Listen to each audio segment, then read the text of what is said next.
Hadia Isazadeh, a 26-year-old Afghan youth activist and member of Afghanistan's Hazara minority, left her country in December to seek asylum in the United States.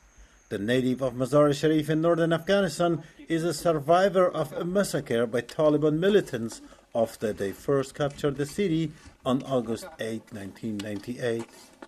She recalls how her brother Ahmed, who was 13 at the time, was one of the victims. I do not know in which law, in which religious book it is written that you can kill a 13-year-old child by tying him to a truck and dragging him out on the street. A 2001 US government report said Taliban militants killed at least 2,000 civilians after seizing the multi-ethnic city. International human rights investigators estimated the death toll was several thousand higher, with many of the victims killed in an indiscriminate Taliban shooting rampage. The US says the 1998 massacre was partly in reprisal for ethnic Hazara and Uzbek forces in Mazar-e-Sharif executing about 2,000 Taliban prisoners in 1997 after the Islamic group made a failed attempt to seize the city. The US report says most of those killed by the Sunni Muslim Taliban fighters in 1998 were Hazaras, who are predominantly Shiite Muslims.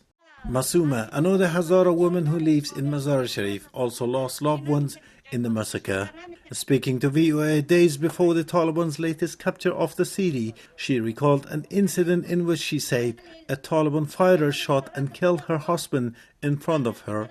With her face obscured by VOA to protect her identity, she also described how her son went missing during the massacre and was never seen again. I'm looking forward to my son coming home, if he's still alive. If not, the Taliban has killed him too. I'm waiting for him.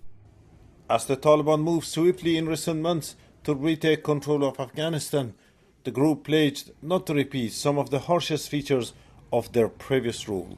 Isazadeh says she is willing to forgive the Taliban if they keep such promises. There should be no more civilians killed, no more children and girls barred from attending school. I do not want any other Afghan girl to experience what I experienced.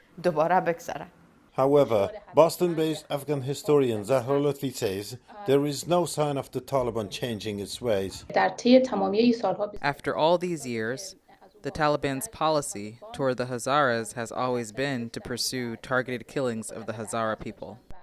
Masuma says she worries about the fate of her surviving daughters. It is said that the Taliban take young and beautiful girls for themselves to marry. They take the boys out of the house and kill them at nighttime. Neither woman nor man is safe. Where should I take refuge with my 4 daughters? Western media say Afghans in areas newly captured by the Taliban have reported numerous cases of women being forced into marriage in recent months. Mahdi Mehrain for VOA News, Washington.